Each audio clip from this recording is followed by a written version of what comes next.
Attention, brave souls. What you're about to witness might make your heart race.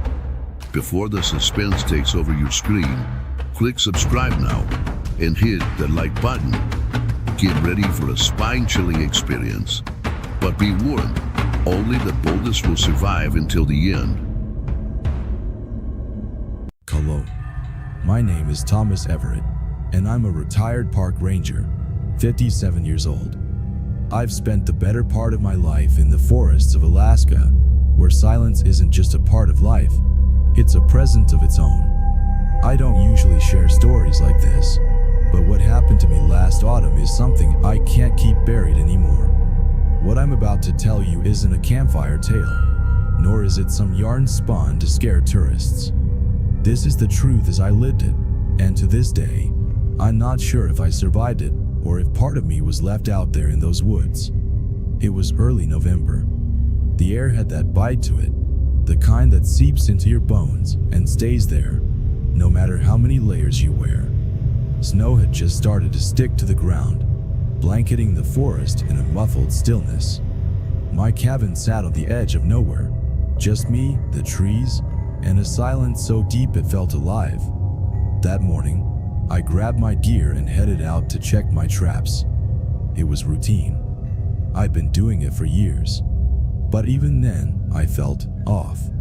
Like someone was standing just outside my line of sight, watching. I shook it off. Isolation can play tricks on you, and I'd learned not to let my mind wander too far. But as I trudged deeper into the woods, I noticed something strange. One of my traps, a reliable snare I'd set near a creek, was sprung. The metal jaws were clamped shut, but there was no sign of an animal. No blood, no fur, just nothing. I crouched down, inspecting the area. That's when I saw the tracks. They weren't animal tracks. Not bear, not wolf. They looked human, barefoot, pressed into the snow, but they stopped abruptly, as if the person had simply vanished. No drag marks, no sign of his struggle. Just a trail that began and ended in the middle of nowhere. I stood there for a long time, staring at those tracks, the hairs on my neck prickling. I'd seen strange things in the wild before, but this felt wrong. The wind picked up, carrying with it a sound. It was faint, almost drowned out by the rustling of the trees, but I heard it. A whistle. 3 long, haunting notes, like someone calling a dog home. "Cologne," I called out, my voice cutting through the cold. No answer. Just the wind, the trees, and that damn whistle. By the time I made it back to the cabin, dusk was settling in. The sky was painted in shades of gray and orange, and the forest felt heavier, like it was pressing in on me. I bolted the door behind me and lit the lantern, trying to shake the unease. That's when I noticed the footprints. They were outside my cabin, circling it in an erratic pattern. The same bare footprints I'd seen near the creek. But here's the thing, I hadn't hurt anyone. No crunch of snow, no snap of twigs. And they ended just as abruptly as before, 10 feet from my front porch. I didn't sleep that night. How could I? I sat in my chair by the fire, rifle in hand, listening to the whispers. Yes, whispers. Faint and distant, but unmistakable. They came from the forest, from the direction of those footprints. Words I couldn't quite make out, but they were there, crawling under my skin. I told myself it was the wind, just the wind. But deep down, I knew better. That was the first night, the beginning of something I still can't explain. If you're reading this, take my words seriously. The wilderness isn't empty. It never was. And sometimes, what's out there isn't meant to be found. The first thing I noticed was the silence.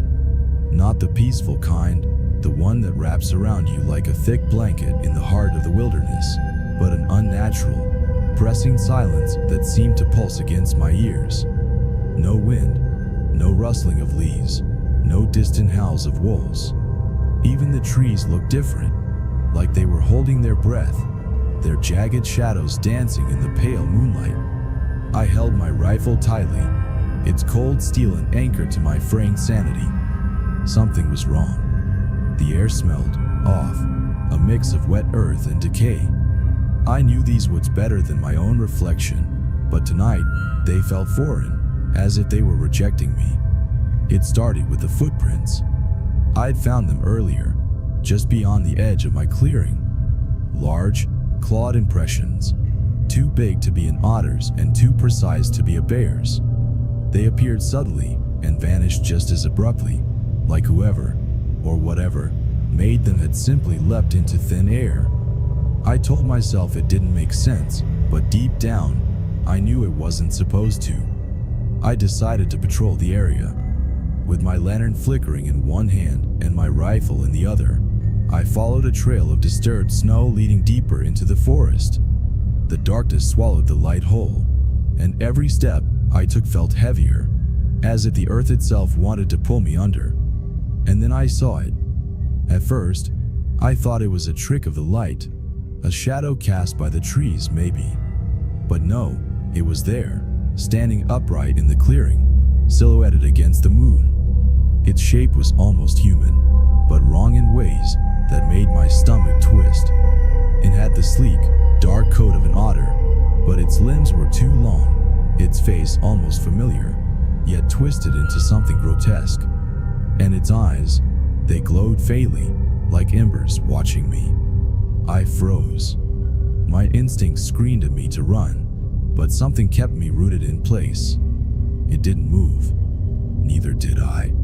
The world held its breath. Then, as quickly as it appeared, it melted into the shadows, leaving nothing but silence and my own shallow breaths. I stumbled back to my cabin, every nerve in my body on edge. But the forest wasn't done with me yet. That night, the voices returned, faint at first, like whispers on the wind, just outside my cabin door. Then, they grew louder, more distinct. They called my name, over and over, each one different, but disturbingly familiar. Tom! It was soft at first, a woman's voice. My mother's voice. Tom, help me! My stomach turned. She had been dead for 30 years. I clenched my fists, shutting my eyes tight, telling myself it was all in my head. But the voices wouldn't stop. They grew more desperate, pleading, accusing, until they filled the room, pressing against me like a storm. I screamed, swinging the lantern wildly toward the darkness, but it only deepened the shadows. And in that moment, I felt it, something outside, watching, waiting. The cabin didn't feel like a refuge anymore. It felt like a trap. My trap. Morning came, though I hardly noticed. The sun's pale light did little to chase away the dread that had settled in my bones. I knew what I saw, what I heard. The tracks, the voices, that thing in the clearing, they were real, and they weren't going away. The forest wasn't mine anymore.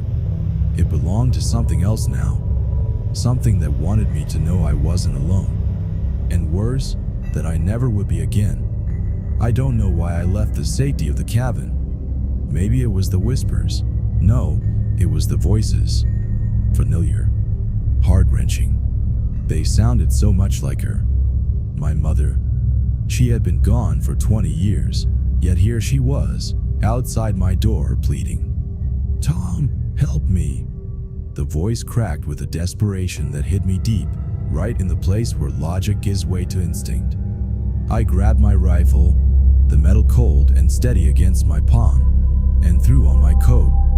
The cabin felt too small, too claustrophobic, as if it were no longer a refuge but a cage. Stepping outside, the frigid air bit my cheeks, sharp as needles. The moon hummed low, casting long, skeletal shadows through the towering pines. My boots crunched against the snow, each step sinking deeper into the wilderness. Who's there? I called, my breath clouding the air. No reply. Just silence, thick and suffocating. Then came the whistle, soft and haunting, drifting from somewhere deeper in the trees. My heart thudded against my ribs, urging me to turn back, but the voice came again, closer this time. "Tom, don't leave me." I followed it, my rifle held tight, eyes darting between the shifting shapes of the forest.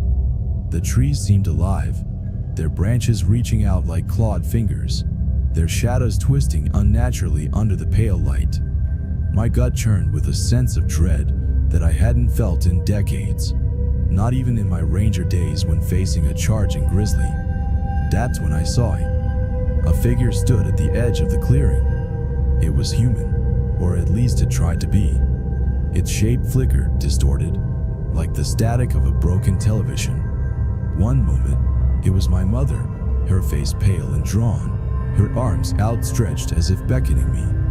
The next, it morphed, shrinking, its limbs bending unnaturally until it resembled an enormous otter standing on two legs.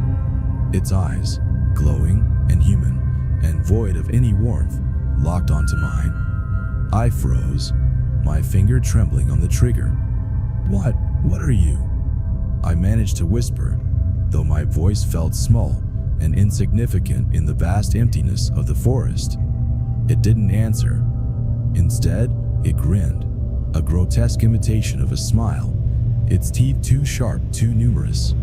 The creature moved toward me, its gait jerky and unnatural, as though it was still learning how to use a human body. I raised my rifle and fired. The shot echoed like a thunderclap, scattering birds from the treetops. The creature staggered, letting out an unearthly screech that vibrated in my chest. But it didn't fall. Instead, it laughed, a hollow, mocking sound that sent chills down my spine. It lunged at me, faster than I could react. The force of its body slammed me into the snow, knocking the rifle from my hands. Claws raked across my coat, tearing fabric and skin alike. Pain flared hot and sharp, but adrenaline kept me moving. I reached for my belt, fumbling for the hunting knife I always carried. The creature's face loomed inches from mine, shifting between my mother's familiar features and its true, monstrous form. It whispered, "You can't run from me, Tom. You belong to the forest now." Fueled by desperation, I plunged the knife into its side. The creature howled, its voice a cacophony of human and animal screams, and recoiled. I scrambled to my feet, blood dripping from my wounds, and grabbed a fallen branch. Lighting it with a match, I swung the makeshift torch wildly. The fire seemed to repel it. The creature hissed, its skin bubbling and cracking as the flames drew closer. It retreated, its form dissolving into the shadows, until only the sound of its raspy breath remained. I stumbled back toward the cabin, each step a struggle as the world blurred around me. The whispers followed, faint but persistent, promising they would return. When I finally reached the cabin, I bolted the door and collapsed by the fire, clutching my bleeding side. Days passed to the haze of pain and paranoia. The forest outside was unnaturally quiet, as though holding its breath. I write this now because I need to remember, to warn anyone who might find these words. The Kushtaka is real, and it's watching. Even now, as I sit here with my rifle by my side, the faint whistle drifts through the trees once more. It's not over.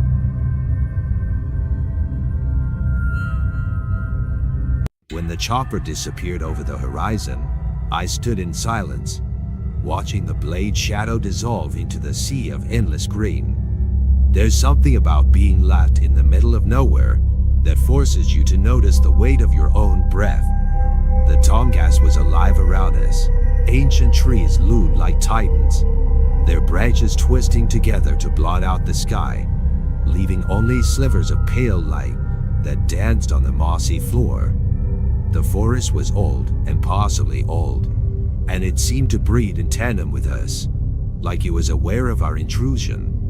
We were 6 in total, me, 2 loggers, and 3 engineers, all here to assess a weather-beaten section of the outpost's logging operation. The job was simple on paper: repair what we could, catalog what we couldn't, and call the chopper back in 10 days. No cell signal, no road access. Just us, the forest, and the quiet. The first thing I noticed about the place was the silence. Not the peaceful kind, but the kind that feels intentional, like the forest was waiting for something. No birdsong, no rustle of squirrels or deer, just the distant drip of water and the creak of branches swaying in an unseen wind. "You're awfully quiet, James," Dill, one of the engineers, called out as we unloaded our gear. He was older, stocky, with a face weathered by years of outdoor work. "Already letting the woods get to you?" I chuckled, forcing myself to shrug it off. "Just soaking it in," I lied. By the time we'd set up camp, a few canvas tents, and a central fire pit, the light was already fading. The outpost wasn't much to look at. A dilapidated shack with broken windows and a leaning radio tower that looked like it had been struck by lightning. A red flag for anyone else, but for us? Just another day on the job. That night, I lay awake in my tent, listening. There was something off about the forest. The silence wasn't constant. It ebbed and flowed, punctuated by strange, distant sounds, soft creaks, faint crackles, almost like whispers. Around midnight, I heard it. A low, guttural growl, so faint I thought I imagined it. But it was there, reverberating in the pit of my stomach. My hand instinctively went for the flashlight by my sleeping bag, but I didn't turn it on. I stayed still, straining my ears, my breath shallow. Nothing. Just the wind rattling the trees. The next morning, the unease lingered, but I kept it to myself. We had work to do, and I wasn't about to let my imagination get the better of me. By noon, we were scattered around the site, assessing the damage to the old equipment. That's when I saw the claw marks. They were etched deep into the bark of a towering cedar, about 10 feet off the ground. For long, jagged slashes, uneven but deliberate. I ran my fingers over them, trying to match them to an animal. There? Maybe? But something about the spacing was wrong. Too wide. Too precise. "Hey, James," called Luis, one of the loggers. I snapped out of my trance and turned to see him waving from atop a nearby tree. "Climb up here. You gotta see this." Grabbing my gear, I ascended the makeshift ladder he fashioned out of branches. The view from the top was breathtaking. A sea of green, rolling hills swallowed by mist. But Luis wasn't looking at the view. He pointed to a ridge about half a mile away, his face pale. "What am I supposed to be looking at?" I asked, squinting. "Bill," he whispered, his voice trembling. "Just there, by that rock outcrop." And then I saw it. At first, it looked like a patch of snow, considering it was late summer. But it moved. Slow, deliberate, bipedal.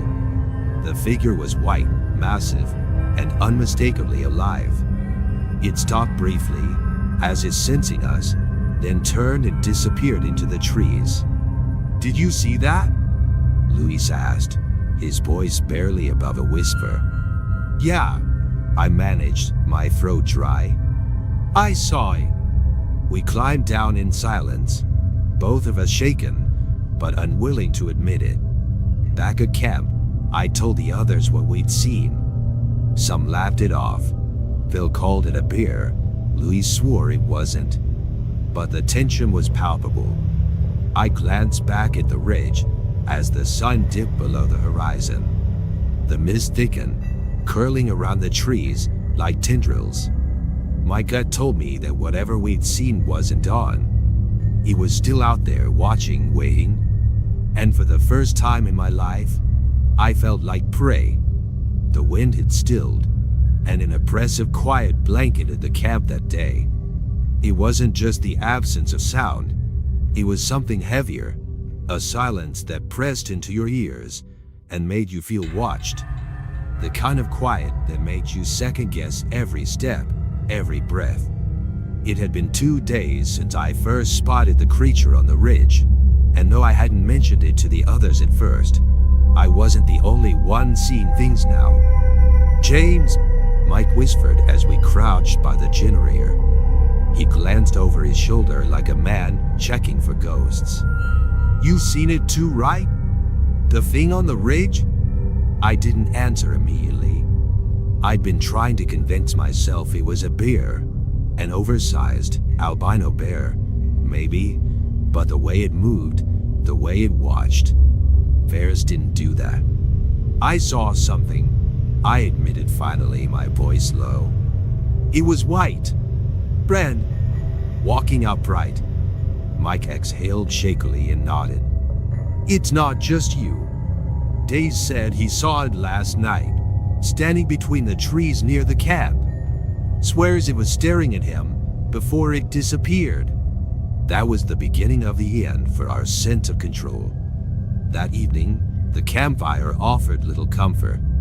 Shadows danced around us as though the forest itself was alive, watching. The others tried to distract themselves with idle conversation, but it was forced, the lacquer hollow. I could see it in their faces, the same fear I felt gnawing in my gut. Then the sound came. It was low at first, a guttural growl that rumbled through the trees, rising and falling in pitch like something imitating speech but failing. We froze, every head snapping toward the source. The sound carried through the forest like a warning, or maybe a taunt. That's not a bear," Dave muttered, his voice trembling. No one disagreed. By the next morning, we found tracks. They weren't bear tracks. The prints were enormous, longer than my forearm and broader than any predator I'd ever heard of. The stride was impossible too. Each print was spaced far apart, as though whatever made them was taking long, deliberate steps. "This ain't right," Mike said, shaking his head. "This isn't something natural." I stared at the tracks and felt a knot tighten in my stomach. I didn't want to follow them, but the alternative, waiting in camp, hoping the thing would stay away, felt worse. "We need to know what we're dealing with," I said, though I wasn't sure if I believed my own words. The ridge felt farther than it looked, the hike an agonizing crawl through thick underbrush and uneven terrain. With every step, the forest seemed to close in tighter around us, the trees twisting into grotesque shapes, their branches clawing at the sky. The air was damp, clinging to my skin like a second layer, and the silence was back, thicker and more suffocating than before. We found more tracks as we climbed, and something else. Claw marks on a tree. Deep, jagged grooves that raked across the bark at a height no bear could reach. Mike touched one with trembling fingers. "This thing's playing with us," he whispered. I didn't answer because I felt it too. The oppressive sense that we weren't the hunters here. The first real glimpse came when the sun began to sink, its light bleeding red through the canopy. I was scanning the trees ahead when I saw it again, a flash of white against the green and brown. My breath caught in my throat. It moved differently this time. The creature wasn't running or slinking away. It was standing, watching us from a distance. Upright, massive. Its white fur seemed to glow faintly in the dim light, and its eyes were intelligent, calculating. "It's there," I hissed, pointing. The others followed my gaze, and for a moment, no one spoke. The forest seemed to hold its breath along with us. Then it moved, a slow, deliberate step to the side, then another, before it slipped behind a tree and out of sight. "What the hell is that thing?" Mike whispered, his voice shaking. I didn't know. I didn't want to know. the descent back to camp was worse than the climb. Every snap of a twig, every rustle of leaves made us jump, our nerves fraying with each passing second. By the time we stumbled into camp, the sun was gone, and the night had swallowed the forest whole. We didn't light a fire that night.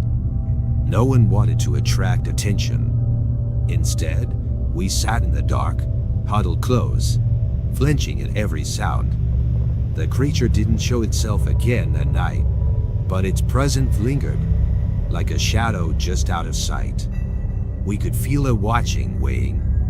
And though I couldn't explain why, I knew one thing for sure. This wasn't over. Not by a long shot. The forest was still. Too still. For days, the rhythmic sound of axes, the chatter of the crew, and the occasional distant howl of wolves had been our constant companions. Now, it was as though the entire forest had drawn a collective breath and held it, waiting for something to happen. Only nothing did. No sightings, no tracks, no sounds. Just silence.